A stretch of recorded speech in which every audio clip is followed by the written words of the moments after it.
Hello, my crafty friends. It's Michelle, the Southern Shell, and I am here with an upcycle craft for you. I'm all about trying to get some storage in my craft room, so let's get started. I'm starting out with some papers here. I thought about using these, and they were double-sided, and I just didn't have the heart to.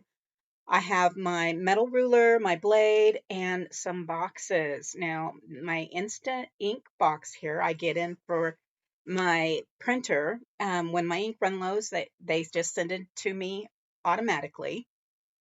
And of course, they're just the perfect size for storing some things. And I needed something to put my completed tags in. So I thought that this would be the perfect box for that because it fit my huge tag perfectly. So I was looking at my papers and I'm like, we'll see what happens. So I'm just going to go ahead and take the box apart first. And I had to fiddle with it just a little bit to get those tabs out because I needed to trim up the edges a little bit and I wanted to glue in those tabs. I want this to stay. I don't want this to come apart. So I'm using my Beacons 3-in-1 and any of my supplies I will leave in the link in my description box, a link in my description box below to Amazon. I am an affiliate and I do get a small commission, but it does not increase your price at all. So if you are going to purchase this, doing it through one of my links is greatly appreciated. Anyway, I'm just going to glue the tabs down on one side. You see me gluing one side there, and I'm going to flip it up and fold that other side down, right back down, and I'm going to clip it with some binder clips. Now I'm doing it this way so that that glue has a chance to dry and it will not be coming apart. I don't want any pressure on the papers that I'm actually going to put on there. So if I use the glue on here, you see once again the outside tabs, the inside flap, and then the binder clips. If I do that, it's not going to put pressure on the paper if it wants to open. It's going to put pressure on the box itself, which that glue is going to hold. So now the other box, the smaller box, I am going to cut off some of those other tabs because it had a lot of flaps on it. So I'm just going to come in here and cut off some of these flaps as I get this box glued down, just like I did the other. Now, guys, this is our Thrift Flip Thursday. Now, our host is Joanna with Joanna's DIY Life and Sabrina with Sabrina's Craft Nanigans. This is all about thrift flips, yard sale flips, dump finds, makeovers, and trash to treasure, which is exactly what I'm doing here, making this trash into treasure for my own craft room. Guys, links to their channels will be in my description box below, along with the playlist of the other creators joining us in this collaboration. Let's get back in. So I'm going to now flip this around and glue that down just the same way and use my binder clips on the top to hold that into place. Glue on the outside flaps and then flip it over and glue on that inside flap. Clip it and let it dry. Now for this one, I did go ahead and cut off those other flaps. I went ahead and decided to use this paper here by Paper Studio because I've been using this one and it's single-sided. It's not very heavy. And I thought this is just gorgeous paper to use on these boxes. It's just beautiful. So I'm going to pick out a few pages here and I'm going to measure for the inside and I'm going to start actually covering the whole inside of my box. So I'm taking the measurements and I'm just going to write them down here so that I know my box's measurements. Now I'm going from the inside to the inside of that tab and then from the bottom to the top of that tab. And then I'm just going to go all the way around and take my measurements down just like this. Now I measured each section from the inside lid to the inside flap to the inside sides, the front, the back, the top, the bottom, so that I had all of those pieces and I knew what I needed to cut out. So now I have my, ooh, I'm out of focus. Dang. Okay, let me see if I can fix this. Okay, so I'm going to come in and start marking where I need to cut. and I have my little cheat sheet of my measurements, and so I just pick a side, and if I need to cut a long strip for one width, I'm just going to use that 12 by 12 and measure it right on out and get that cut where I need those pieces to be.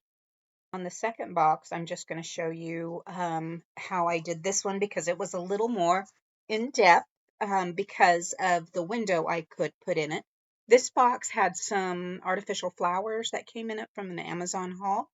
And so I went ahead and I trimmed pieces of paper, and I'm going to just go in and cover each one of my edges. And this was the easiest way I found to get my edges covered and not have to try to measure and get my paper just precise and long enough to go over the edges. It it was easier to put it together in pieces instead of trying to do it in one big bare swoop, which is what I tried with the first box. You'll see how it turns out here at the end, but this one I went a different direction, and that's why I'm sharing this process with you. So I just cut out strips that I knew would be wide enough for me to fold and go into the corners and around the edges of my box. And this is going to allow me to cut the strips of fabric. You can see there, I've got all those edges done. And that's where I want to put my cellophane window. And so I just did an X and then drew around it to create the window where I needed it to be. So now I'm just going to come in with my straight edge, my metal ruler here, and my blade, and I'm going to cut an X in that, and then I'm going to just cut around each edge to get that box top to have a window. I love the way this box turned out. It turned out so stinking adorable. So happy with it. Once you get that cut out properly, all you really need to do now is come in and pop those pieces off, and you're going to have a perfect window for the top of your display box. When I showed my husband this one, he said, "Oh, it would be such a pretty ornament box if you were to display an ornament or at a craft show or anything like that." And it did. It turned out really pretty. I did come in and cut those flaps off, but in the meantime, I'm going to come in with some more of that paper and cut some strips so I can go around the edge of the inside of that window, just like I did the outside of that box. So I'm using my ruler and my straight edge because I already had so much stuff on my desk. I wasn't going to bring up my paper slicer. So this was perfect because I just used the width of my ruler, set that down, and just sliced out those pieces. And now I can come in and cover the inside edges just like I did the other. So I'm using my score tape for this. And I don't mind using the score tape because I'm going to have paper over the outside edges of it. So I'm going to use that, and I have a stamp block that I use to help tear that score tape. And you see that just tears it nicely right there. Just put that whole roll on my hand and just put it right on in there. Now I just want to make sure I have it measured to where it needs to be on the inside, and just trying to be as, it doesn't have to be perfect, but I want it to be long enough to cover the edges. And so I'm just using my Cricut tool here to pull off that backing on that sticky tape. And I pulled it off on one side, just one side. And so I can come in and I can lay that on the outside, seeing that edge. Now I can pull off the other piece and wrap that around and cover that whole edge inside that opening. And I'm going to do that on all four sides. Now, I'm not giving you measurements here because not everybody has the same size boxes. And so it would really be, my measurements wouldn't do you any good if your box was a different size than mine. So I'm just going to continue to cover that edge, and we will come back and finish this beautiful box up.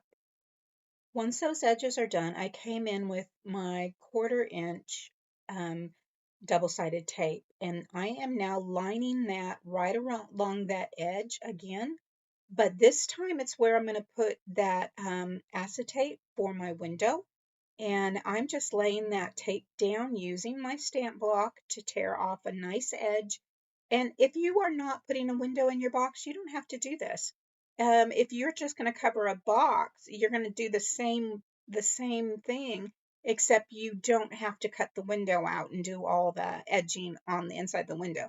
But I would recommend doing the edging on the box and going from there. Now I'm just removing that backing on that double-sided tape, and I'm going to come in with my packaging, and I'm going to lay that down right on over the top of that. Of course, double-sided tape grabs fast, and I laid it down too short. I put too much on the top and had that open window. So I had to come in, and I tried to lift it up to redo it, but when it grabs, guys. If you want a little extra time, put a little piece, a little bit of glue stick on there, and it will help. In the meantime, I'm going to have to redo it. So I broke down, went upstairs, and got a piece of transparency film. I've had this a long time, guys, a long time. And I'm going to measure this out and cut a piece out for my window. And I want to make sure that it is big enough that if I don't get right precise on those lines, that I will still have enough room to go over the edge and not waste this transparency film. So I cut out that other window I put in there, and I'm going to put some more double-sided tape down, just like I did before. Except this time I'm putting it on the transparency film. And that way I have a guide, because I will be able to see the film on my transparency, and I will have a guide where I know I need to lay to the inside of my box so that it won't show. We're going to come in and just remove the backing on that. And then we're going to go ahead and place it on the inside of our box, right over where we had originally laid that first piece down. And now I'm going to come in, I'm just going to use my stamp block to burnish that down. And now I have a beautiful window for the front of my box. I love it. Well, now we're going to go back to that first box, and I'm going to show you how I covered this, and I did the same thing with the other box.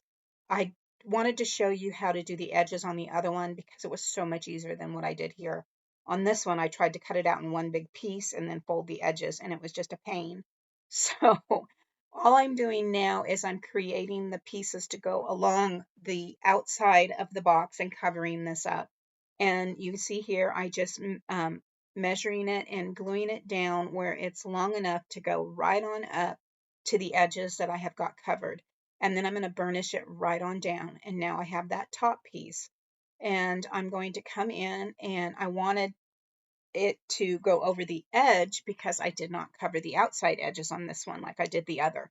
So for the other box, all I had to do was measure enough to sit on the top inside where I had covered it, instead of having to have it longer and going over the edge. I hope that makes sense. But here is you can see here is what I did. I just came in and made sure that the pieces I was putting on this one was about a 1/2 inch to 3/4 of an inch longer, so I could line it up where I covered that inside edge and then fold it over so I had a nice piece covering the bottom edge of that. And that's what I did on this whole box and the other box to get this covered up. Just covering that with my art glitter glue, laying it down, and then burnishing it to come right on down nice and flat and over that edge. I have never had any issues with art glitter glue showing any lines of where I put that glue down. This stuff is amazing for paper crafting. And I'm just now, this bottom piece is cut exactly to what I need it to be because the other pieces have already covered those edges. And there is that box. Is that not just beautiful? I think it just, now I'm just burnishing those edges down. And then I'm going to think about how I want this to close. So I have some, I was going to call it velvet. Oh my gosh, it's Velcro.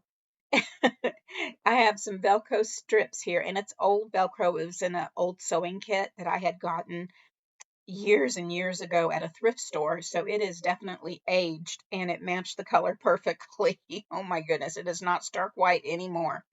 And I am using my Beacon 3-in-1 to attach the loops on to my lid so that when I close this, it will have something to grab a hold of and close that box. Here I'm just marking where I need that other piece to go, and you see right there. And now I'm going to lay that right smack in the middle like I did the other, so I know that it's right where it needs to be, where it's going to hit. Once you get that on there, before you close it, make sure it's dry, because I did not. I got all excited and I'm like, "Oh, here it is. Let's close the box." Well, yeah. Anyway, here it is, and it is beautiful. And I wanted to show you that the tags that I have made fit in there beautifully. Now, some of these are tags that I have not finished decorating yet, and so they are ones I can pull out and I can decorate for journals or for whatever I need it to be. And I think that this turned out so beautiful that now I know where all of my tags are that I can pull out and get ready to go with. I wanted something on this box so that I knew there were tags in it, but I didn't want to write tags on the box. I could have, but what if I change my mind later and don't want tags in it? So I went through some of my tags that were on regular copy paper, and I'm looking to see, because I'm just going to put some tags on the outside of my box to match so that I know that there are tags in here. So this one I did trim off the bottom because I thought it would be really cute to go along the front flap of that box. So I just folded it right on over, no measuring. I just laid it where I wanted it to be. And now I'm going to come in with my art glitter glue, and I'm going to lay that right across the front of that front flap on my box.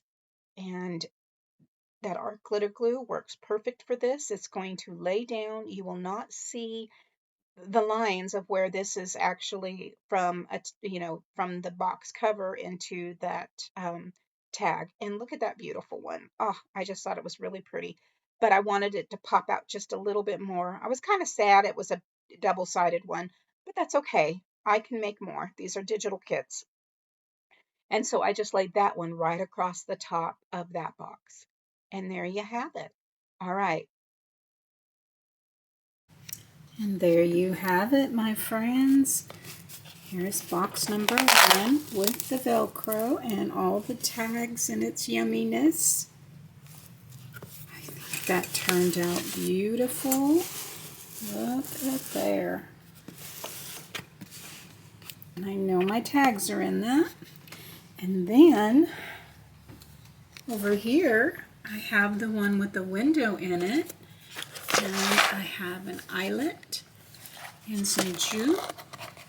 And that's going to hold that closed right there.